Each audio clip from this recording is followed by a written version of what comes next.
Você que acompanha o mercado financeiro, se eu falo Warren, é provável que você complete com Buffett. Mas você também deve saber que existe uma corretora aqui no Brasil com esse nome. Será que essas coisas têm relação? Eu conversei com o Tito Guzmão, sócio e fundador da Warren. Mas muito mais importante do que isso, a gente conversou sobre cenário, economia, bolsa, investimentos, o comportamento do investidor e também sobre o mercado de trabalho nessa área. Então segue aí e confere esse papo.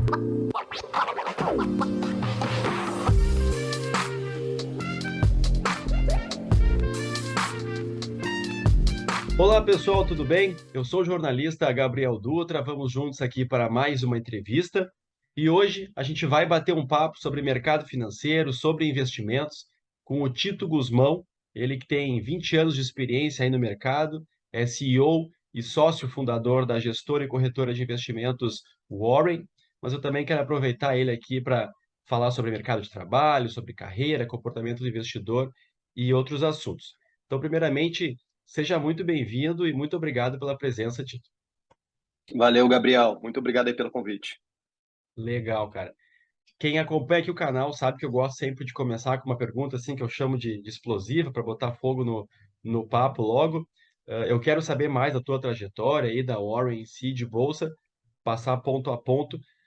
Mas antes eu queria que tu, resumidamente, assim, me dissesse como é que tu está vendo aí o nosso cenário do ponto de vista econômico, né? Alguns indicadores aí como PIB, emprego, dados de serviço vêm melhorando, já juros, bolsa, juros dólar e inflação continuam em alta, né? Como é que tu avalia aí nosso momento atual? Temos alguns dados que vêm vindo melhor do que o esperado, né? Alguns números de PIB, por exemplo. Sobre o outro lado aí das notícias, que é a inflação em alta, juros em alta, dólar em alta, sem dúvida isso impacta negativamente.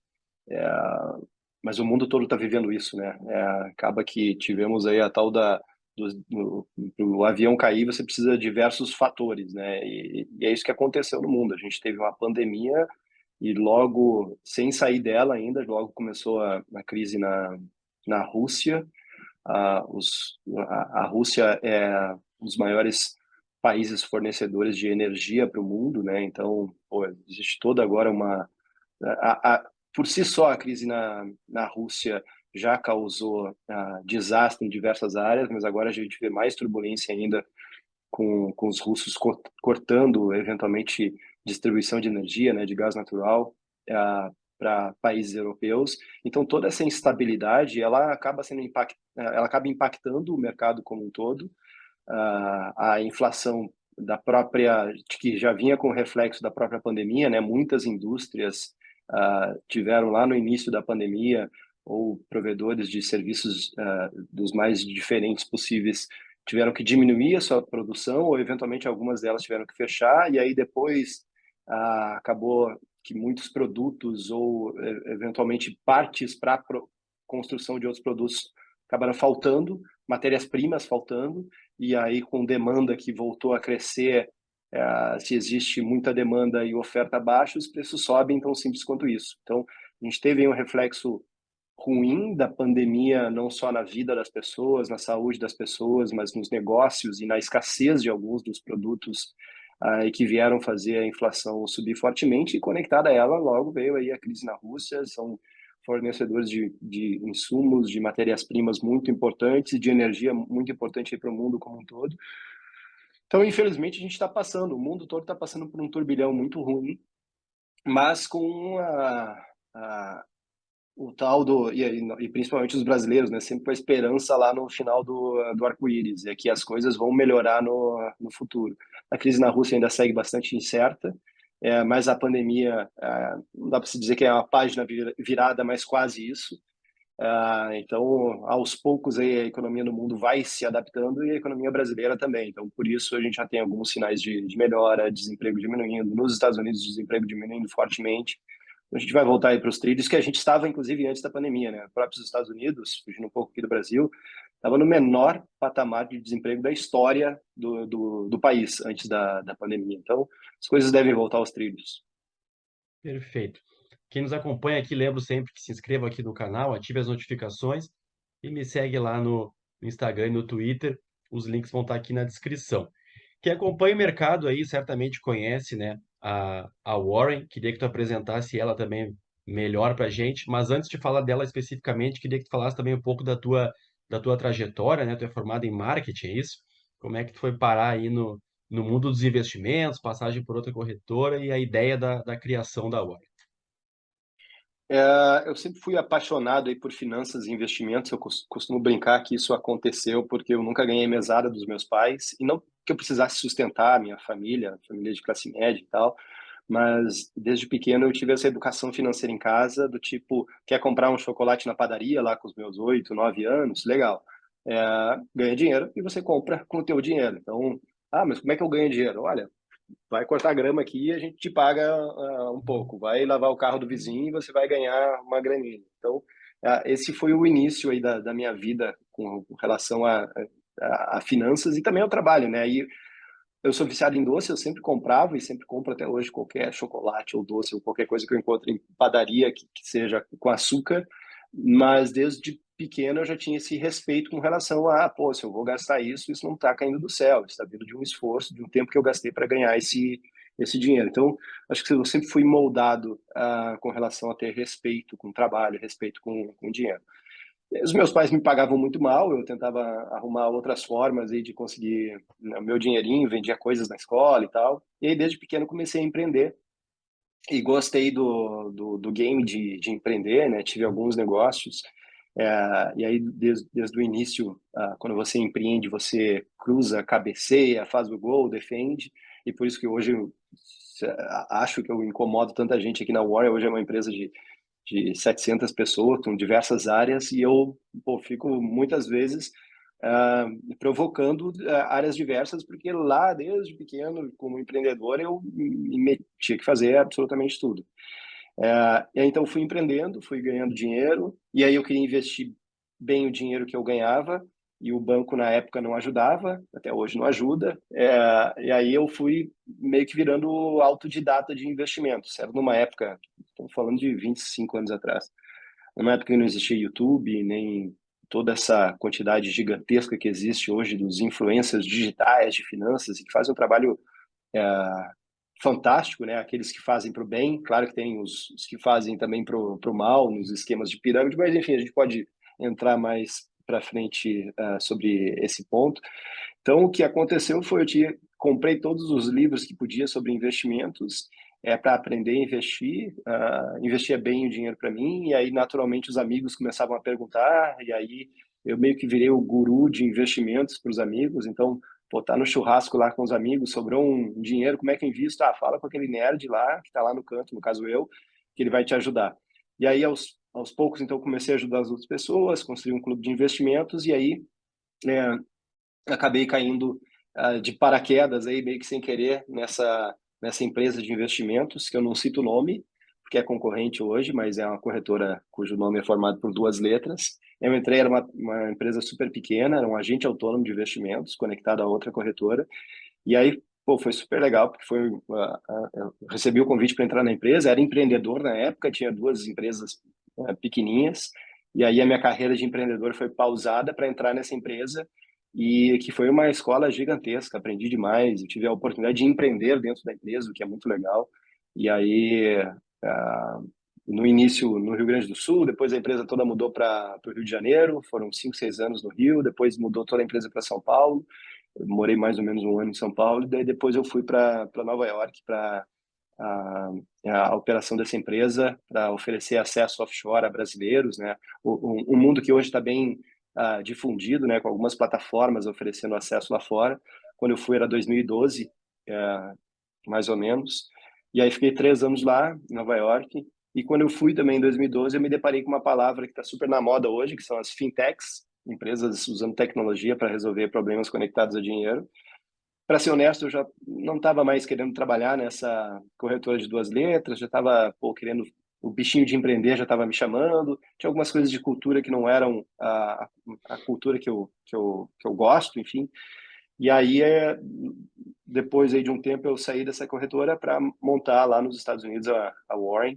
E aí, enfim, depois os ventos mudaram e a gente resolveu vir para o Brasil. Mas é um pouco dessa a trajetória que vem desde pequenininho lá, aprendendo a lidar com a grana para comprar o chocolate na padaria. Legal, cara. Queria que tu falasse um pouco mais sobre a empresa em si agora, né? Os objetivos, os diferenciais dela, mais sobre o negócio aí em si. Legal. Quando eu estava lá, então, em Nova York, e estava querendo sair dessa outra corretora de duas letras, é, e querendo construir, querendo empreender de novo, querendo construir empresa conectada ao meu perfil, enfim, às minhas crenças, ao meu modelo de cultura e de entrega, de proposta de valor para o cliente, as coisas que me incomodavam e seguem incomodando até hoje no mundo de investimentos são, primeiro, investir é difícil demais para o ser humano normal, né? Para quem está fora desse mundo de investimentos. E mesmo para quem está dentro do mundo de investimentos, eu estou no mercado financeiro há bastante tempo e pô, construir um tal do asset allocation eficiente para mim, eu não consigo. Eu delego para o time de alocação aqui da Warren, porque não é trivial você construir a seleção dos produtos para o teu perfil e para diversos objetivos que você tenha, seja de curto, médio e longo prazo. Então, não é uma tarefa simples. É, e aí, então, as plataformas, o modelo delas é normalmente uma prateleira de produtos, né? Você abre conta em uma corretora e você tem 200 tipos de fundos de investimentos, 300 tipos de CDBs, 500 tipos de ações. E aí, como é que você toma a decisão de qual que é o melhor produto para mim? Normalmente o brasileiro toma a decisão olhando o retorno histórico do fundo, né? Então ele olha lá, esse fundo aqui rendeu 50% ano passado. Opa, vou botar todo o meu dinheiro nele. E, eventualmente, o fundo esse é um fundo com uma volatilidade, um sobe e desce maior, né? Toma mais risco, é um fundo para investir para 20 anos, e a pessoa compra numa segunda-feira sem saber o que está fazendo, e aí na terça-feira a cota do fundo cai 10%. Meu Deus do céu, o que está acontecendo aqui? E talvez estivesse dentro da estratégia do fundo isso, mas, de novo, é um fundo para você investir por 10, 20 anos. Então, a tomada de decisão ela é muito equivocada. Você acaba olhando o retrovisor de curto prazo sem saber de fato o que está acontecendo. Acontece o mesmo com CDB. Muita gente agora, aí, nesse momento de alta de juros, acabou comprando produtos pré-fixados, né? Não vou entrar no tecniquez aqui, mas a renda fixa você pode perder dinheiro nela se você fizer coisas erradas no curto prazo. Você pode comprar um título pré-fixado quando a taxa de juros estava 6%, e se a taxa de juros for para 12% ou 14%, como aconteceu, o valor de face do patrimônio que você investiu nesse título vai cair. Se você vender no curto prazo, você vai vender ele a desconto. E isso, eventualmente, é uma tomada de decisão que você faz quando você entra numa plataforma e diz, esse produto aqui está super legal, paga taxa de 6% ao ano. E, de novo, se a taxa de juros subir, você vai, no curto prazo, você pode perder dinheiro. Então, me incomodava muito esse negócio de a prateleira de produtos e você escolhe.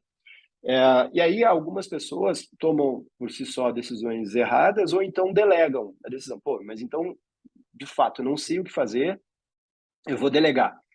E aí, quando delega para um profissional de investimentos, acaba surgindo o segundo problema, que é o conflito de interesses. Porque o profissional que está no outro lado da mesa atendendo, e vários são profissionais sensacionais, mas a forma que ele é remunerado é através da comissão do produto que ele vende. E aí pode acontecer, e muitas vezes acontece, do produto que você vai investir, na verdade é melhor para quem está vendendo e não melhor para você. Posso citar trocentos mil exemplos aqui, seja em bancos quanto corretoras. Em bancos, por exemplo, a poupança. A poupança não é investimento, a poupança é sofrimento. Título de capitalização no banco. Quem já recebeu uma oferta de um título de capitalização no banco? Muita gente já recebeu. É um produto horrível de investimentos. O maior fundo de investimentos do Brasil entrega 30% de retorno do CDI. CDI é o tal do benchmark mínimo lá que você deveria receber. Mas por que entrega 30% do CDI e é o maior fundo de investimentos? Porque a pessoa ganha o seu dinheirinho e confia que do outro lado da mesa, do balcão lá, o cara do banco vai te ajudar a investir bem o dinheirinho.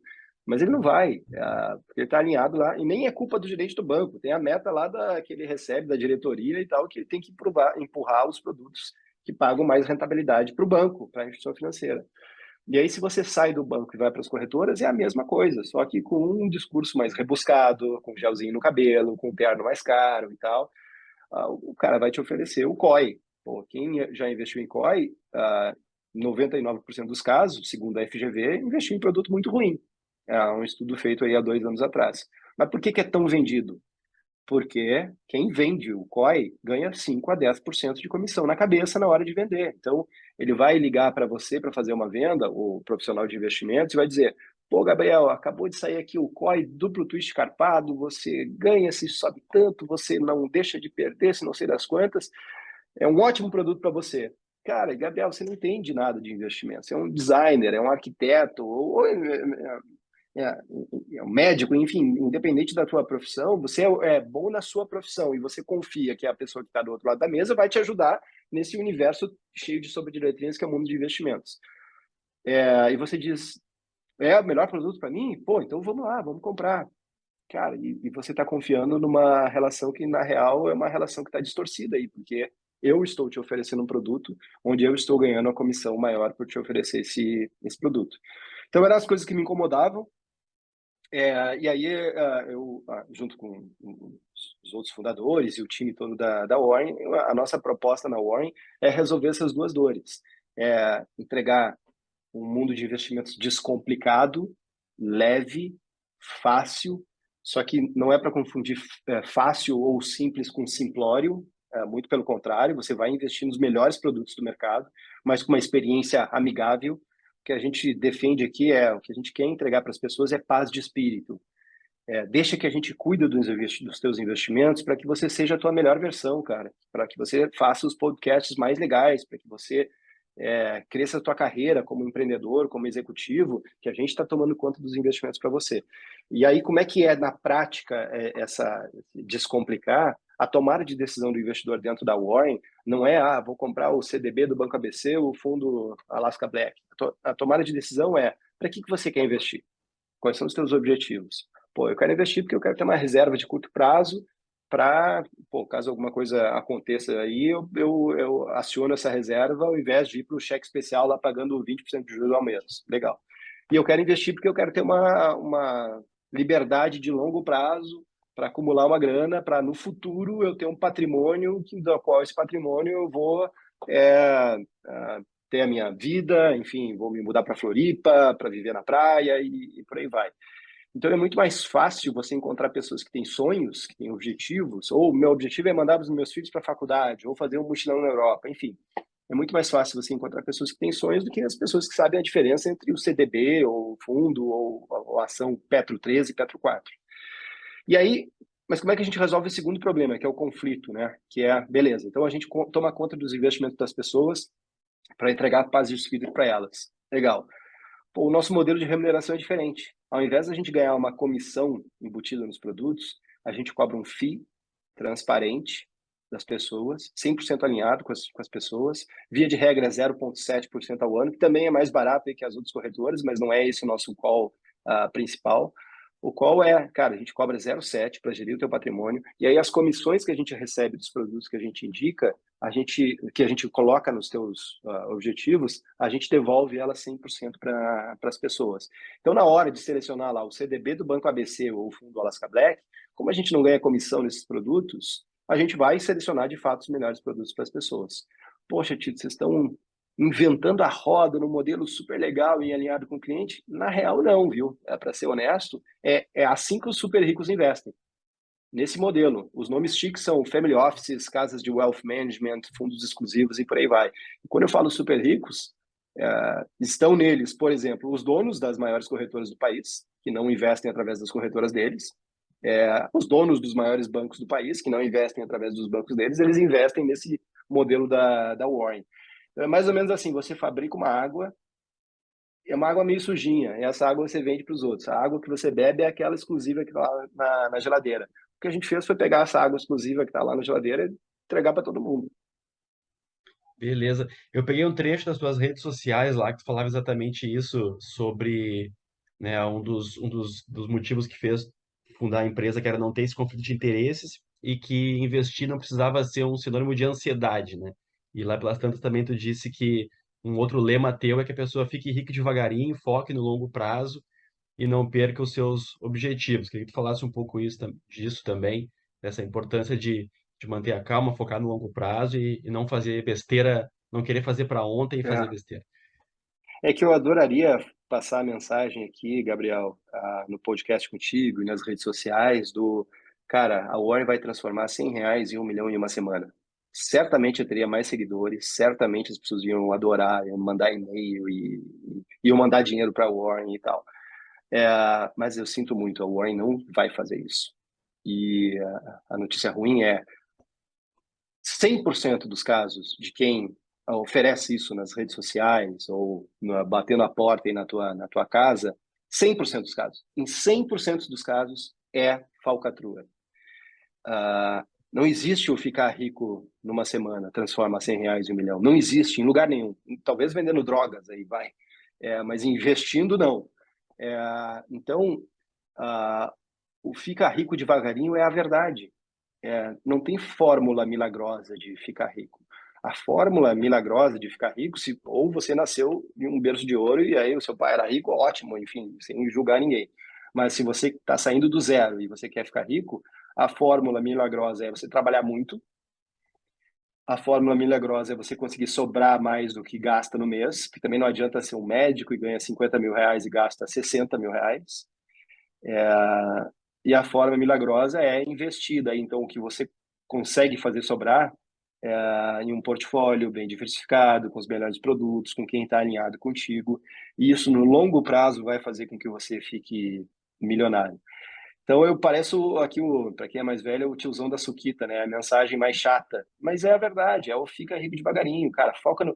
Muita gente também, isso é legal falar, muita gente, pô, diz, eu vou aproveitar, fica o dia inteiro na frente do mundo de investimentos. Saiu o CDB a 120 do CDI, eu estava investindo a 110 do CDI, agora eu vou mudar para 120. Não é isso que vai fazer a diferença. É claro que investir nos melhores produtos é fundamental, mas a diferença de fato mesmo que vai fazer é você crescer como executivo, é você crescer como empreendedor, é você fazer as suas finanças pessoais sobrarem mais no mês. Tem uma regra de ouro dos judeus, né, que falam que você tem que conseguir fazer sobrar pelo menos 10% ao mês. Então, é mais ou menos assim, se você ganha R$ 5 mil, pelo menos R$ 500 você tem que fazer sobrar no mês para investir na tua versão futura. Ah, Só que isso tem que entrar como linha de despesa na tua vida e não como a linha do se sobrou, sobrou, sobrou, eu começo a investir. E que é o que a grande maioria das pessoas faz, né? Então, pô, sobrou uma graninha, pô, vou comprar um tênis, legal. Sobrou a grana do tênis, vou fazer uma viagem, bacana. Sobrou a grana do tênis e da viagem, agora sim eu vou botar na minha carteira lá na Warren de longo prazo. Não é assim que funciona. Assim você não vai atingir os seus objetivos, nem na Warren, ou banco, ou qualquer outra corretora. Você precisa ter disciplina financeira de novo, fazer sobrar no mês, pelo menos os 10%, e esse R$ 500 aqui do meu exemplo, ele tem que entrar na linha de despesa. É o primeiro item lá. Pô, R$ 500 vai para a minha versão futura. Depois eu vou pagar aluguel, condomínio, IPTU, transporte, alimentação e por aí vai. Poxa, Tito, mas investindo R$ 500 por mês, eu vou chegar num milhão? Vai, mas vai demorar mais, mas vai chegar. Mas não tem como transformar esses R$ 500 em 1 milhão, lá como o cara do Twitter me disse, ou a oferta lá da pirâmide, ou coisa parecida, que me paga 15% ao mês de retorno, 30% ao mês. Não. Certamente você vai perder todos os teus R$ 500 e qualquer outro patrimônio que você investir em falcatrua. Então, sinto muito, a vida trabalha bastante, cuida das finanças, faz sobrar mais no mês do que você ganha, e aí você consegue acelerar o processo de ser milionário, investindo em bons produtos, sem dúvida, mas vai ser devagarinho. E Tu aí, comentou isso, né? certamente nesse momento não ganhei 1 milhão de seguidores aí no Twitter, mas desculpa aí, galera. Essa é a verdade. A gente vê, como tu falou, né, cada vez mais gente entrando aí no mercado, né? A bolsa aqui do Brasil ultrapassou aí há pouco tempo mais de 5 milhões de investidores. E eu queria saber de ti, assim, como é que tu tá vendo a entrada de tanta gente, assim, na bolsa e daqui a pouco o pessoal meio perdido aí, operando de maneira errada, né? A gente alcançou 1 milhão ali por 2019, se não me engano, né? E já tá agora em 5. E aí a gente vê ao mesmo tempo empresas apresentando bons resultados há bastante tempo já. Mesmo assim, a gente vem capengando aí nos últimos anos na bolsa. Eu queria saber de ti, aí, que é bem um cara de mercado, se já existe uma influência desse pessoal fazendo besteira em larga escala, assim, e por isso a coisa não evolui, ou isso é mais um medo realmente do mercado, das incertezas, ainda que mesmo que as empresas estejam performando bem, a bolsa não performa. Então, eu queria saber de ti assim, um pouco o quanto já tem, ou seria possível que um grande volume de pessoas operando de maneira sem pé nem cabeça influencie realmente na cotação da bolsa, ou se ainda o mercado internacional, por exemplo, é muito forte, é isso que dita ainda o Ibovespa, por exemplo, aqui. Não, as pessoas, o varejo não influencia na cotação da bolsa no longo prazo. No curto prazo pode até acontecer, principalmente em Entendi. empresas com market cap, né, com tamanho menor, as tais small caps ou micro caps, empresas muito pequenas, e que aí sim, um grupo num fórum consegue eventualmente até manipular. E isso aconteceu nos Estados Unidos, né, com o caso da GameStop, aquela empresa de Uhum. videogames que aconteceu. Mas no final das contas, tem vários pontos interessantes para a gente comentar aí. Primeiro, uma empresa lista na bolsa porque ela quer se capitalizar, ela quer atrair mais dinheiro para crescer, para expandir, para criar um novo produto, um novo serviço, enfim, contratar mais gente e por aí vai. E isso o mercado vai olhar como uma oportunidade. Então, a bolsa, no final das contas, é uma conexão da empresa, né, seus empreendedores que precisam de capital para crescer, e do outro lado, investidores, poupadores, que podem investir para ganhar dinheiro, para ter resultado em cima disso, de duas formas, seja a valorização do preço da ação ou a distribuição de dividendos, né, dos lucros aí da empresa. O mercado profissional vai sempre investir em empresas que têm um potencial de, no futuro, porque o mercado é sempre a precificação presente do que pode acontecer no futuro. Empresas que, no futuro, serão entregadoras de bom resultado. E essas empresas podem ser já consolidadas, tipo um bancão da vida, que há muitos anos já entrega retorno, ou no Brasil a gente tem o caso aí da Petrobras, por exemplo, é uma empresa gigantesca, detentora aí de um profundo conhecimento sobre extração de petróleos a altas profundidades e por aí vai, e está há muito tempo entregando resultado, apesar que, eventualmente, por ter interferência estatal, né, ela sofre bastante volatilidade, aí, porque, via de regra, um presidente diz uma coisa, outro presidente diz outra, enfim, acaba interferindo na empresa. Mas então, o que o mercado vai olhar? Pô, essa empresa, nos próximos 5, 10, 15, 20 anos, tem potencial de gerar retorno, tem potencial do valor da ação dela subir e dela distribuir dividendos? Pô, tem. Então, vamos investir nessa empresa com essa visão de longuíssimo prazo. No curto prazo, pode acontecer o ruído. Pode acontecer o presidente americano faz um tweet ruim sobre o presidente da China, os dois discutem lá e, eventualmente, não tem muita conexão com uma empresa de tecnologia no Brasil, mas a ação dela vai se desvalorizar no curto prazo. Ou um grupo num fórum se reúne para tentar vender a ação dessa empresa e manipula ela durante um dia. Isso pode acontecer, mas isso é um ruído de curto prazo que se dissipa no longo prazo. Porque você precisaria de muita grana, e aí digo muita, muita grana mesmo, para manipular o preço de uma ação no longuíssimo prazo. Grana infinita. Então isso não acontece. Agora é interessante a gente falar sobre essa visão de longo prazo ao investir, porque todo esse movimento, como você falou, de sair de 1 milhão de CPFs para 5 milhões de CPFs na Bolsa, ele é fantástico, porque o mercado de capitais no Brasil, apesar do Brasil ser uma das maiores economias do mundo, o mercado de capitais no Brasil representa 1% só do mercado mundial. Então tem que crescer. Porque é através do mercado de capitais que você cria riqueza, que você cria oportunidade. É isso, são empresas listando porque empresas querem dinheiro para crescer, para contratar, para gerar emprego. Então você cria um ciclo muito pujante de construção de riqueza, de empregos, e que vão gerar impostos, então que vão ser investidos em escola, em infraestrutura. Então é aquele ciclo positivo de tornar o país mais rico. E isso é importante para todo mundo, principalmente para quem precisa de mais oportunidade, que são as classes mais baixas, né? Então é muito legal que o brasileiro aprenda a comprar ações de uma empresa, vire sócio e tal. Mas tem outro lado da moeda, que é assim, muita gente nessa crescimento de bolsa talvez influenciado por alguns influencers digitais ou Midas do Twitter, etc., entraram com a pegada de, pô, vou transformar R$ 100 em 1 milhão em uma semana, vou ser trader e tal. E tá tudo bem, mas o ideal é que você saiba as regras do jogo e saiba as estatísticas do jogo antes de entrar no jogo. E as estatísticas, elas são muito cruéis contra quem tenta ser trader. A CVM fez essa pesquisa há uns 2 anos atrás, esse estudo. A maioria absoluta das pessoas que vão tradar no mercado perdem dinheiro. 90 e poucos por cento perdem dinheiro. Então você entra lá com o sonho de transformar R$ 100 em 1 milhão e, na verdade, a estatística diz que você vai transformar R$ 100 em zero. Então, saiba que isso vai acontecer, porque essa não é a forma certa de investir, você ficar tradando no mercado. Tem muito mais que de sorte aí do que competência. E, pessoal, eu posso falar com propriedade, estou no mercado há muito tempo e você pode me dizer 200 tipos de análise, seja análise de book, análise gráfica, análise de fluxo de grandes e etc. A chance de você ganhar dinheiro mesmo tradando, ela é muito baixa. Tito, mas eu tenho potencial de ser um grande trader, tipo o Neymar que nasceu com o dom de ser jogador de futebol. Não quero tirar isso de você, talvez você seja, mas eu só estou setando as regras aqui que são a grande probabilidade é que você vai ser um jogador meia boca, viu? Você não vai nem acertar a bola direito, você vai chutar com a canela no mundo do mercado financeiro. Então, se você quer entrar para tradar, para virar um trader, faça isso com o dinheiro que você pode perder, porque tem grandes chances que você vai perder esse dinheiro.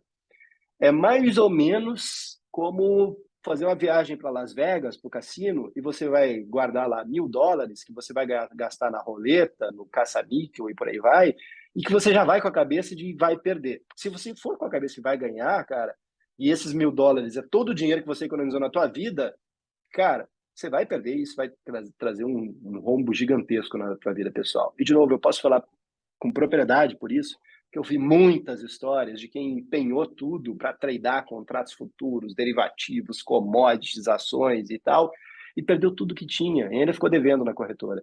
Então toma muito cuidado. Quer entrar? Pô, o Tito é um chato pra caralho, tá lá dizendo que eu não vou ganhar dinheiro, eu quero ser um trader Midas, eu não sei das quantas, ficar tradando com um notebook numa pousada do Vietnã, vai ser feliz, cara. Mas começa com pouca grana, tá? Porque a chance de você perder tudo que você tem é muito grande. Qual que é a forma certa? Que daí a chance de você ganhar dinheiro é muito grande. Fica rico devagarinho. Constrói um portfólio que você vai investir nas boas empresas com pensamento de longo prazo. Poxa, não tenho tempo para olhar as boas empresas? Delega para uma corretora tipo a Warren que faz isso para você. Ou se quer fazer via outra corretora porque não gosta do nome Warren, tudo bem, vai ser feliz. Invista em fundos de investimento cujos gestores têm comprovado aí no longo prazo boas performances. Saiba que se você entrar em um fundo de ações na segunda-feira, esse fundo pode sofrer variação negativa na terça, na quarta, na quinta e faz parte, porque esses ruídos de curto prazo, eles acontecem, como eu falei agora há pouco, mas no longo prazo, investindo em boas empresas, principalmente com essa regra de ouro aí dos judeus de pelo menos 10% você investir, eu não tenho dúvida que todo mundo que está assistindo vai me agradecer daqui a 10, 15 anos. Então, daqui a 10, 15 anos eu vou ganhar lá 1 milhão de seguidores no Twitter. Se fizerem isso com disciplina, devagarinho, vai construir o patrimônio de 1 milhão, de 10 milhões ou de muito mais grande. Tu falou bastante aí, bate na tecla do longo prazo, né? E aí esse nome Warren, ela é inspiração no Warren Buffett, aí o considerado o principal investidor aí de longo prazo de todos os tempos? Cara, eu minto às vezes que sim, mas na verdade não. Eu acredito que investimentos é uma relação que ela é muitas vezes mais emocional. E aí o emocional, ele é um ser humano do outro lado da mesa. Então, o que a gente fala bastante aqui na Warren pô, a gente precisa entregar um mix de tecnologia com empatia, com o ser humano do outro lado da mesa. Então, desde o início, eu queria isso, e aí, por isso, o nome da plataforma, a ideia era que fosse o nome de pessoa. E aí eu fui fazendo brainstorm de nomes masculinos e femininos, não encontrava nenhum. E aí estava trabalhando ainda na empresa essa, corretora essa de 2 letras, lá em Nova York, e estava de bike indo para uma reunião, e passei pela Warren Street, que é uma rua lá de Nova York. E aí na hora eu parei, porra, Warren Street, que nome bom, Warren. Óbvio que logo vem a conexão com Warren Buffett, né? Mas na verdade surgiu aí de inspiração de uma rua que é uma rua até sem graça lá em Nova York. Mas isso é legal porque daí essa história tá no blog e tal, e muita gente vai lá depois e tira uma selfie na frente da plaquinha lá da Warren Street. Ah, legal. Beleza. Desmistificando aí.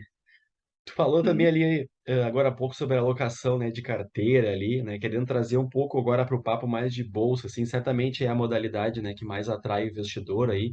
Como tu falou, se não fizer besteira, né, é o ambiente que o investidor vai conseguir mais retorno, principalmente no longo prazo. Queria ouvir aí os pitacos, entre aspas, aí também, de o cara que é do mercado, de setores para ficar de olho aí. Lembrando, né, que isso não é uma recomendação, não é para sair comprando lá coisas que o Tito falar aqui, não é analista, mas setores que te agradam aí, sejam segmentos consolidados da economia ou setores que tu acha que podem vir a se consolidar ou até surpreender aí daqui para frente. Legal. Para ser bem honesto, eu delego tudo para o time de alocação. É, então, eventualmente, o que eu faço com um dinheiro muito pequeno na carteira é entrar e sair de algumas posições que eu acho que sofreram. E teve um setor aí que sofreu bastante, principalmente nesse ano, que foi todo o setor de tecnologia, né?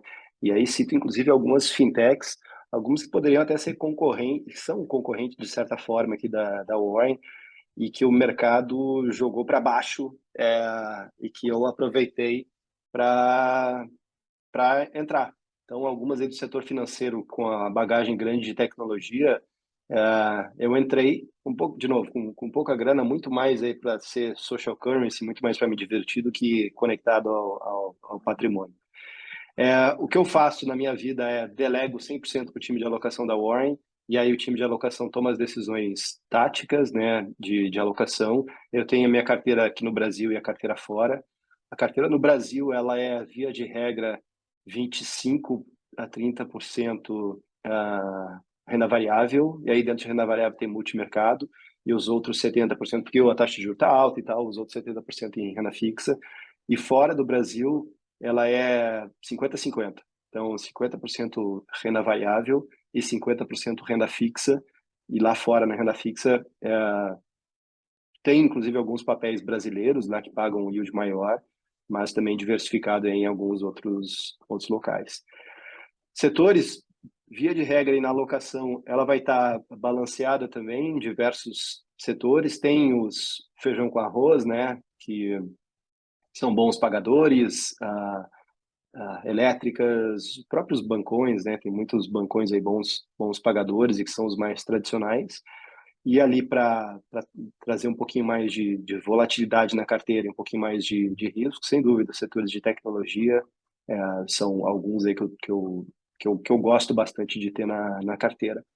Fora isso, eu acho que investimento também tem uma missão de não só entregar performance, mas também você se conectar com as empresas que você investe. Eu sou nerd aí total, então eu gosto muito aí de toda essa indústria de games e por isso que a gente tem um fundo, né, conectado a isso, que a gente investe na indústria de games. Também gosto muito do mundo de criptomoedas. A gente também tem um fundo aí que investe, por mais que tenha tomado um baque grande, né, o mundo todo de criptomoedas. É interessante que toda vez que toma um baque, o patamar novo desse baque, né, o piso desse baque é acima do piso anterior. Então o mundo de cripto é sempre questionado de tempos em tempos, mas depois ele volta aí do questionamento para novos níveis. Então são aí dois de que me agradam aí para o futuro da humanidade, para o presente também, e que tem na minha carteira, games e cripto. E existe alguma coisa que tu prefere manter distância aí, que tu acha que é fria, que tu prefere ficar longe? Uh, Qualquer coisa relacionada à pirâmide, esse tipo de coisa, sem dúvida, mas fria e que eu prefiro ficar longe. Cara, tem algumas empresas no Brasil que sim, mas para ser elegante aqui eu não vou citar o nome delas. Mas não, deixa eu fazer um comentário sobre, até fugindo um pouco de bolsa, mas esse mundo de venture capital, que acaba sendo conectado também com algumas empresas listadas em bolsa. O mercado se movimenta em duas palavras: euforia e pânico. Sempre foi, é e sempre vai ser assim. Há um tempo atrás, estava todo mundo na euforia, pagando múltiplos exorbitantes, o mundo vai ser lindo e maravilhoso, vai ter sempre lá o pote de ouro no final do arco-íris e por aí vai. E aí depois, agora o mundo está em pânico, né? Então, empresas que não geram resultado, não geram EBITDA positivo, são horríveis, empresas que queimam caixa são uma porcaria, isso não vai mais acontecer, o mundo vai penalizar, essas empresas vão fechar e por aí vai. E, cara, para mim tudo isso é bobagem. Bobagem de... E não só de varejo, mas também de analista profissional de Wall Street lá. Que, via de regra, não sabe porcaria nenhuma também. Muitos deles são pensadores de curto prazo. O, o pânico que todo mundo pinta agora em cima dessas empresas é o pânico que aconteceu lá na bolha das .com e que, sem dúvida, né, o mar deu aquela baixada lá e pegou um monte de gente pelado. Mas grandes empresas, como a Amazon na época, e que tinham um resultado, tinham um propósito, foco em cliente, entrega de NPS, caíram 90% lá. Na época, todo mundo meteu o pau. Não, a Amazon vai quebrar, os analistas de Wall Street todos diziam que era uma empresa de merda e não sei das quantas. Estava lá vivendo um momento de pânico. Hoje a Amazon é o que é. Então, não se deixe influenciar pelos momentos de euforia. Tá tudo lindo, maravilhoso, vai na capa do jornal lá, a bolsa não para de subir, aí você vai lá e compra. E também não se deixe influenciar pelos momentos de pânico. Não, a bolsa é uma porcaria, as empresas de tecnologia que não são geradores de EBITDA positivo, todas vão morrer, algumas vão, sim, sem dúvida. Em um momento de diminuição de liquidez, quem não estava com o economics preparado, quem não tinha uma previsibilidade de caixa legal, sem dúvida, ou vai morrer ou vai passar bastante dificuldade. Mas boas empresas, com uma boa entrega de valor, uma boa proposta de valor para os clientes, bom NPS, né, que é a métrica lá, se o cliente gosta da tua empresa, se ele é um promissor, essas empresas, posso citar uma delas, Nubank, que é das grandes fintechs aí, que apanhou na bolsa de tudo que era lado. Para mim é uma empresa fantástica. E que tem muito analista aí dizendo, comparando o Nubank com o Banco do Brasil. É a mesma coisa lá nos anos 2000, comparar a Amazon com quem é o grande atacadista na época que eu podia falar. Muitos deles, inclusive, depois se reinventaram muito bem, né? Não consigo pegar um exemplo. Mas é errado. Não é porque é um queimador de caixa agora que é uma empresa ruim. Muito pelo contrário. É uma empresa que está investindo no longo prazo, assim como a Warren aqui. Então, minha dica aí, cuidado com inclusive os profissionais, analistas de curto prazo, que via de regra esses caras também não estão sabendo muito das coisas. Se tem empresas que têm boa proposta de valor, colocam o cliente em primeiro lugar, tem escalabilidade, tem unit economics provadamente interessantes, mesmo nos momentos de pânico, pô, eu investiria nelas. E, inclusive, pode ser boa oportunidade. Aí, mais uma dica de investimentos, que já diria, não era o Warren Buffett que falava isso? Quem é que falava? O compre ao som dos canhões e venda ao som dos violinos. Sim. Que é basicamente isso. Quando está todo mundo dizendo que é uma porcaria, esse é o momento que você tem que aproveitar para investir. E normalmente as pessoas fazem o oposto, né? Quando está tudo lindo, maravilhoso, está todo mundo dizendo que a bolsa não para de subir, é o momento que os preços estão mais caros e, via de regra, vai dar uma corrigida logo depois. Tu falou ali umas respostas atrás sobre uma porcentagem da carteira no exterior, né? Hoje existe uma grande facilidade de investidor comprar ações no exterior via BDRs, né? Os certificados que replicam lá as ações no exterior. Queria saber de ti, assim, como é que tu vê a importância e o quanto dessa importância da pessoa manter uma porcentagem da carteira alocada no exterior, seja em ações via BDRs, ou daqui a pouco abrir uma conta no exterior lá para ter acesso a títulos, coisas mais complexas. Legal. Tem dois tipos de investidores que vão para o exterior, né? Tem os que têm o fear, que tem medo, e tem outros que têm ganância ou greed.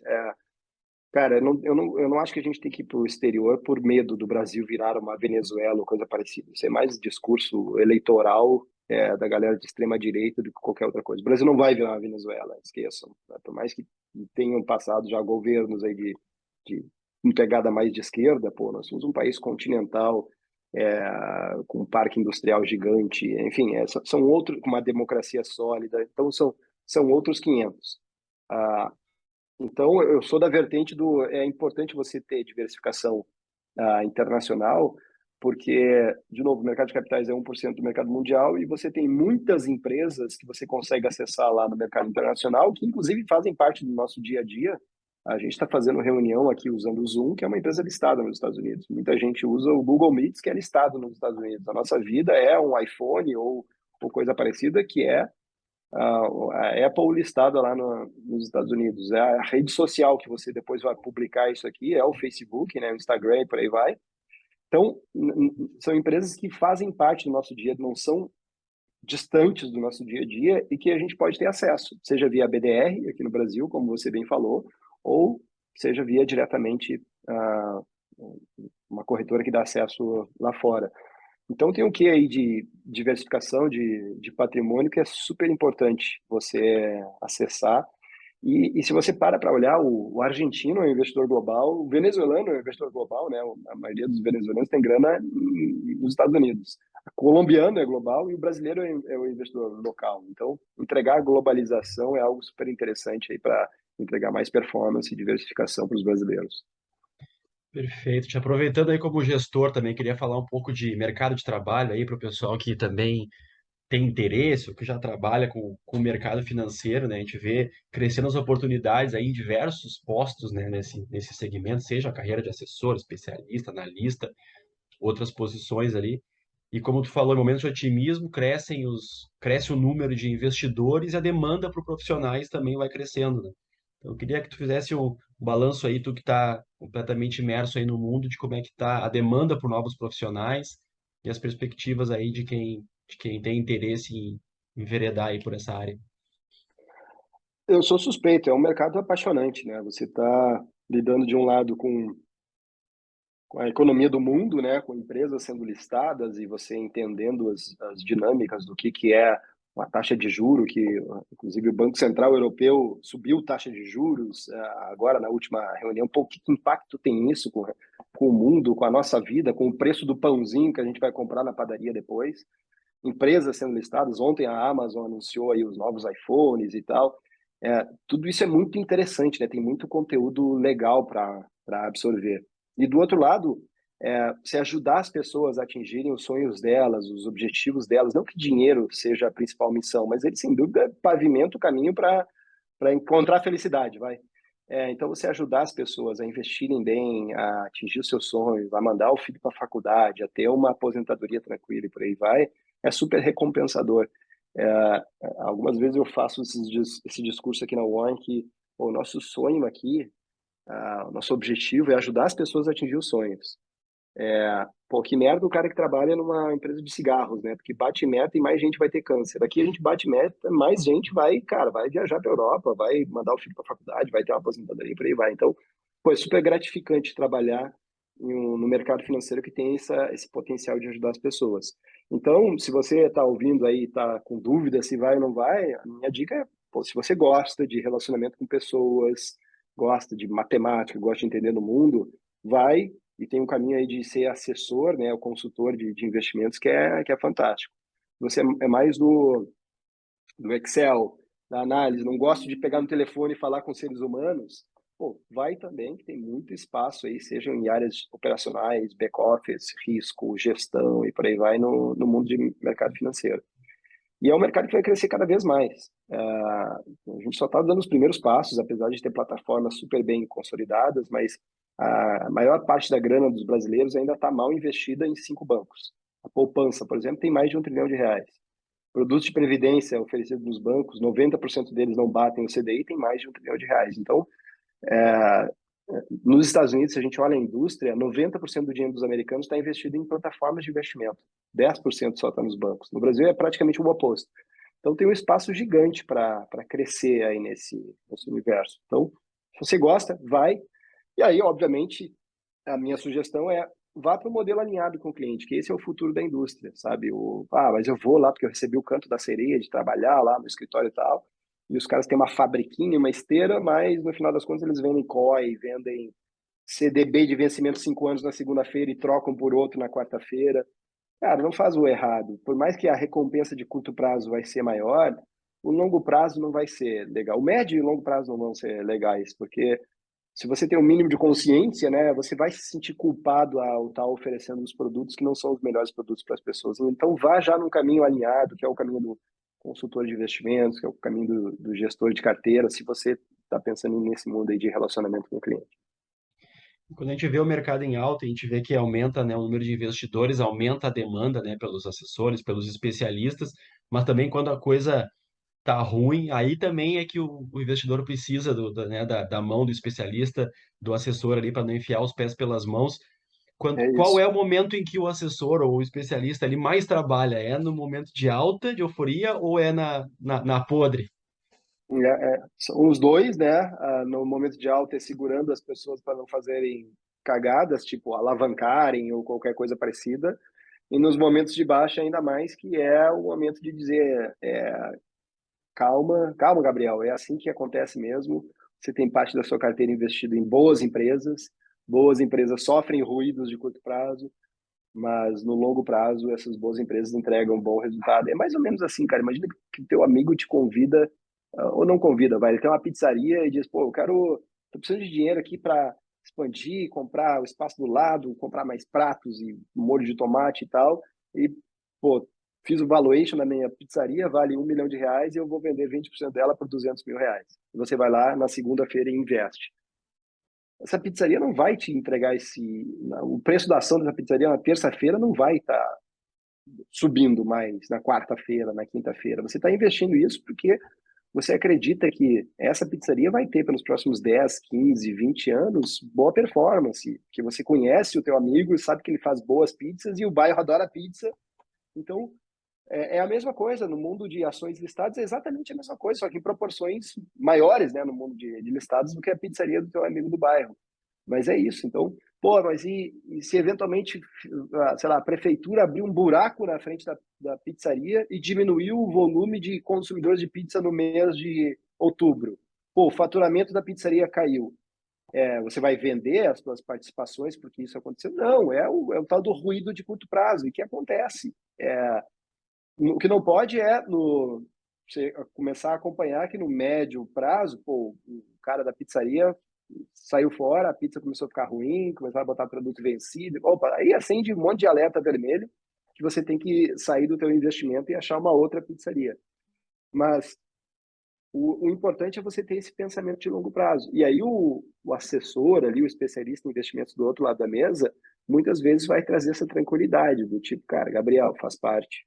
Se você tiver, inclusive, uma sobra de caixa agora, pô, é momento de comprar, inclusive, mais barato nesses momentos de queda, porque o futuro da humanidade sempre foi euforia e pânico. E todas as vezes que entrou em pânico, desde a crise de 29 nos Estados Unidos até as diversas crises que o mundo já passou, que a gente vive numa economia de ciclos, né? Ciclos de altas e ciclos de baixa. A humanidade sempre evoluiu, a gente sempre evolui. Então a gente vai passar e o futuro vai ser sempre bacana. E isso pô, o ser humano do outro lado é fundamental, cara. Por isso que muitas vezes a figura aí do especialista de investimentos tem que gostar muito de pessoas, porque muitas vezes vai ser o psicólogo, não vai falar nenhuma dica de investimento Uhum. a VAR, correlação, não sei o quê. Não, vai falar, cara, calma que tá tudo bem. Tá em casa, como é que tá? Os teus filhos, não sei o quê. Pô, curte aí a praia com os teus filhos e esquece agora o mundo de investimento. Nem fala comigo nos próximos 2, 3, 4, 5 meses, que a gente está fazendo certo aqui para você. Que nem o treinador de futebol, aquele, né? Que quando o vestiário tá ruim, é mais importante que ele seja um gestor de pessoas ali, acalme, do que É necessariamente isso aí. entenda de futebol mais do que os outros, né?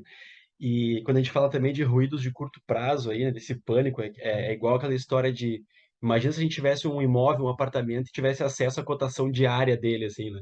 Daqui a pouco tá Uhum. caindo ali a cotação, tu tá no meio do Jornal Nacional, tu olha pra mulher e diz, não, pega as coisas, vamos embora, nós vamos vender, porque caiu mil Exato. reais a cotação do meu apartamento.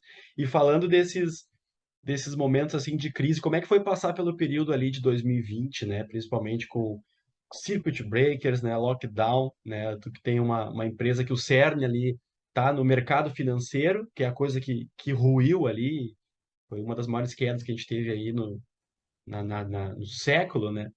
Uhum. E ao mesmo tempo acalmar o cliente, né? Reter os clientes, reter a custódia do negócio. Como é que foi atravessar esse momento? Cara, foi interessante, porque eu tinha passado por isso em 2008, né? Quando teve a crise do subprime, eu estava no mercado já, e eu me lembro do dia lá em 2008 que teve um ou dois circuit breakers no mesmo dia, e eu fui almoçar, eu me lembro de muita gente ir no banheiro vomitar porque estava alavancado e tal, e eu sempre fui mais pé no chão ali. E aí eu fui almoçar em um shopping, eu sou fã da Lojas Renner, gravei inclusive um podcast com o Galó há pouco tempo. E aí eu era acionista, sempre fui acionista da Lojas Renner, e fui no shopping, porque a Lojas Renner no dia estava caindo 20%. E aí eu fui no shopping, passei na loja da Lojas Renner, achei, pô, vamos estar queimando colchão aqui, todo mundo brigando, pancadaria, caixa voando e tal, e tava, cara, tudo igual. O mercado estava acontecendo uma coisa, as ações estavam acontecendo uma coisa, mas na vida real, fora lá as cotações do dia a dia, a vida estava normal. E ali, eu não sei se foi o meu momento de nirvana, de desconectar o que você acabou de falar, das cotações de curto prazo com o que vai ser o longo prazo. E claro que tem um impacto, a crise, como a gente viveu esse ano aí com a pandemia, impacto pessoal de pessoas que perderam entes queridos. Eu, por exemplo, passei por isso. Mas vai passar. Passa, e já aqui no Brasil, inclusive, né, as cotações depois se recuperaram fortemente. Então, o que a gente fez, sim, foi um pandemônio, e aí o que a gente fez foi o que você falou, era momento da gente estar presente. Então, eu fui fazer 3, 4, 5 lives por dia para falar para a turma que, pessoal, faz parte, estamos passando aí por algo que ninguém nunca passou, que é uma pandemia, né? Não sabemos quando vai passar, mas, salvo se você acha que realmente nós vamos virar zumbis e vamos fugir para as colinas e a vida vai acabar, o que eu acho que dificilmente vai acontecer, mas se você acha isso, beleza, cada um tem a sua razão. Mas se você acha que isso não vai acontecer, fica tranquilo, invista em boas empresas. Se tiver caixa agora, aproveita para investir nas empresas que estão descontadas demais. Então foi tentar ficar próximo da turma. E foi muito legal, cara, porque a gente nunca teve na história da Warren um mês negativo, né, de mais resgate do que depósitos. E mesmo nesse mês lá foi março, né, março de 2020, Isso. teve Wesley Day também na nossa jornada, que a bolsa desabou no dia lá, no caso. Enfim, a gente sempre, nesses momentos, tem que estar próximo para falar que, cara, essas turbulências acontecem, mas elas vão passar. Tito, acionista de Ellen Ren, foi comprar umas camisas lá no dia, na Ren, para ajudar eles a Para atravessarem o ajudar, momento. é. E ainda sobre essas transformações da pandemia, daí veio o home office, né? Muitos funcionários foram trabalhar de casa, depois a coisa passando, as empresas perceberam que dava para manter diversas posições funcionando remotamente. Como é que é aí para vocês e como é que ficou essa demanda de trabalho nos Isso eu acho, diferentes setores? isso eu acho uma merda, cara. Eu não gosto. Eu estou no escritório, sempre estive, sempre vim para o escritório aqui da Warren. Mas sim, a gente teve que rapidamente organizar tudo para todo mundo trabalhar em casa. E a gente notou até que, pô, teve um aumento de produtividade, depois entrou num platô. E agora a gente está um pouco preocupado porque, em alguns casos, a produtividade até diminuiu. Não vou generalizar aqui. Mas em São Paulo, por exemplo, a gente vai inaugurar um novo escritório agora em outubro, e aí todo mundo vai para o escritório. No Rio, a mesma coisa. Nas outras cidades que a gente tem espaços menores, isso já está acontecendo. E Porto Alegre, onde a gente nasceu e tem a maior base hoje, a gente planeja aí talvez uma retomada de 3 dias na semana ou alguma coisa assim. Claro, flexibilizando para quem está mais distante do escritório, a possibilidade de continuar no home office. Mas a gente quer cada vez mais, cara, testar essa volta ao que era antes. Porque não tem nada tão poderoso e para a gente foi muito impactante que nós éramos 100 pessoas antes da pandemia e depois pulamos para 700 no meio da pandemia. Construir cultura no ambiente online é muito difícil e construir base de produto, cara, não tem nada tão poderoso. É claro que a tecnologia nos permite fazer isso que a gente está fazendo agora. Mas, cara, se a gente tivesse que discutir uma ideia, eu e você, de um projeto ou de uma feature da empresa que a gente já tem, mas a gente quer discutir essa feature, não tem nada tão poderoso quanto eu vou desenhar no papel e você vai dizer, pô, Tito, essa tua ideia é meio ruim, né, cara? Vamos por aqui e tal. Esse 1 a 1 presencial, ele é muito forte. E ele é muito forte também para caso você, digamos, eu sou um estagiário e você é um cara sênior, e para eu aprender contigo, cara, eu estar do teu lado é muito poderoso. Então você ganha muita coisa com o home office, sem dúvida, mas você perde também muitas coisas com o home office. Então a gente tem testado aí possibilidades de voltar ao tradicional. Perfeito. Pouco antes ali também tu chegou a entrar no tema das criptomoedas, né? Queria saber de ti como é que tu tá vendo esse mercado, tanto para o investidor, né? Quando a gente fala no cara que quer investir em criptos ou integrar todo esse sistema da blockchain, vem muita coisa aí por trás, né? Finanças descentralizadas e etc. Mergulhar mais nesse mundo, ou também para quem quer trabalhar como alguém mais especializado, como é que tu tá vendo essa evolução das criptos e o mercado em cima disso? Eu sou um apaixonado aí pelo mundo de criptos. De novo, como eu mencionei, uma vez a cada tempo ele sofre críticas, né? Sofre pancadas de todo mundo, mas tem uma entrega de tecnologia aí por trás da cripto que é fantástica e que não é só descentralizar, mas ou seja, a gente pensa que todos os contratos hoje, a grande maioria deles, passam por carimbos e assinaturas e coisa parecida. Isso pode ser muito mais eficiente via contratos digitais de todo o universo, não só do mercado financeiro, mas você citou imóvel, por exemplo. O imóvel poderia ser um contrato, um token. Então, eu acho que tem muito futuro pela frente no mundo de criptos. Eu gosto muito também dos colecionáveis de cripto, dos NFTs, e também sofreram um baque gigante aí, mas pô, tem uma entrega de valor muito grande no colecionável, no você ter o ingresso do Rock in Rio lá na primeira edição que fosse um NFT e hoje você poderia inclusive negociar ele ou ter no teu storytelling de vida que você participou disso e está digitalmente conectado lá na tua rede social e por aí vai. Então, cara, eu sou suspeito. Eu acho que tem um mundo incrível aí de, de, de todo esse espectro aí de criptos para ser explorado. Já vem sendo explorado e para ser ainda mais explorado. Claro que também tem muitos scams aí, né? Tem muita coisa errada, mas o mercado vai sempre ajustando. Vai parecer estranho isso, mas para quem defende cripto, quer ser descentralizado e não depender de governos e etc. Mas talvez um pouquinho mais de regulação aí no mundo de criptos ajudaria também a evitar algumas fraudes. Isso aí. E o livro Papo de Grana, cara, Faço Dinheiro Trabalhar para Você. Eu queria que tu falasse um pouco mais aí do livro. E também tem um podcast lá também com o mesmo nome, né? O livro Papo de Grana veio de uma provocação né, em 2017 a gente começou a criar um tema educacional aqui na UOL. Nós abrimos as portas em 2017 e aí logo a gente começou a criar conteúdos educacionais e o primeiro foi uma palestra que se chamou Papo de Grana e eu era o professor na época, onde eu falava sobre finanças, investimentos e foi muito legal, porque a palestra ela tinha uma dinâmica de trocar figurinhas com as pessoas, então eu perguntava para a turma e voltava e tal, com as minhas experiências. E aí disso surgiu muito insumo, né, dessas trocas com a turma, e eu fui anotando tudo isso, e aí acabou virando um rascunhão gigante, que daí depois acabou virando um livro. Não tenho pretensão de ser escritor, nunca tive, mas virou um conteúdo super legal para ajudar as pessoas a cuidar melhor do dinheiro. Desde o step anterior, que é o finanças, né, que é o tal da regra de ouro aí dos judeus, de fazer sobrar mais do que ganha, do que gasta, até o investir, tá? Beleza, sobrou, o que que eu faço com isso? Então, a minha contribuição aí para os checks, né, do ter um filho, plantar uma árvore e escrever um livro, foi o check ali do escrever o livro, e que tem bastante orgulho do Papo de Grana, para quem quiser ler.